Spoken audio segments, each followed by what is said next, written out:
East Godavari జిల్లా Rajanagaram constituency. ఇక్కడ 2014లో TDP నుంచి పెందుర్తి వెంకటేష్ గారు, వైసీపీ అభ్యర్థి అయిన జక్కంపూడి విజయలక్ష్మి గారి మీద 8,887 ఓట్ల మెజారిటీతో గెలవడం జరిగింది. ఫైనల్ గా ఇక్కడ ఈ రాజానగరం సీట్ ని టీడీపీ కైవసం చేసుకోవడం జరిగింది. ఇక 2019లో కనుక మనం ఒకసారి ఇలానే చూసుకున్నట్లయితే ఇక్కడ వైఎస్ఆర్సీపీ నుంచి ఈసారి జక్కంపూడి రాజా గారు, జనసేన పార్టీ అభ్యర్థి అయిన రాయపూరెడ్డి ప్రసాద్ గారి మీద, టీడీపీ అభ్యర్థి అయిన పెందుర్తి వెంకటేష్ గారి మీద పోటీ చేసి ఫైనల్ గా ఈ టీడీపీ మీద 31,772 ఓట్ల భారీ మెజారిటీతో ఈసారి ఈ సీట్ ని వైఎస్ఆర్సీపీ గెలుచుకోవడం జరిగింది.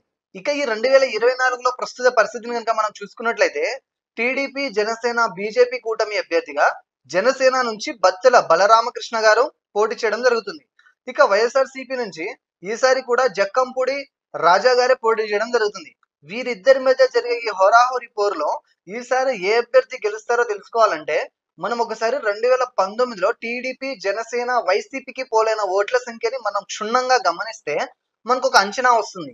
2019లో ఇక్కడ విడివిడిగా టీడీపీకి, జనసేనకి పోలైన ఓట్ల సంఖ్యని మనం కలిపి చూసుకున్నట్లయితే సుమారుగా 79,000 పైచిలకు ఓట్లను ఈ రెండు పార్టీలు కలిసి గెలుచుకోగలిగాయి. ఇక్కడ వైసీపీకి 90,000కు పైచిలకు ఓట్లు రావడం జరిగింది. అంటే 2019లో టీడీపీ, జనసేన కలిసి పోటీ చేసి ఉండినా కూడా ఇక్కడ వైసీపీ అభ్యర్థినే 11,000 ఓట్ల మెజారిటీతో ఖచ్చితంగా గెలిచి ఉండేవారని తెలుస్తుంది.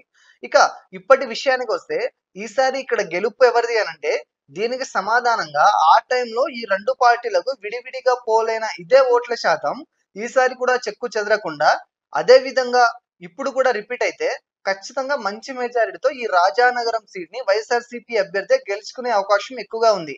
కానీ వైఎస్ఆర్సీపీపై ప్రస్తుతం ఇక్కడ ఉన్న కొంత వ్యతిరేకత కారణంగా జనసేనకే అంటే కూటమి అభ్యర్థిగా ఈసారి కొంత ఎడ్జ్ ఉన్నట్టు తెలుస్తుంది. కానీ ఈ గెలుపు అన్నది కొత్తగా ఈసారి పోలవ్వబోయే యువత ఓట్ల మీద కూడా ఆధారపడి ఉంటుంది. మారిన సమీకరణాలను బట్టి యువత ఎటువైపు మొగ్గు చూపితే ఆ పార్టీనే ఈ నియోజకవర్గాన్ని కూడా కైవసం చేసుకునే అవకాశం ఉంది.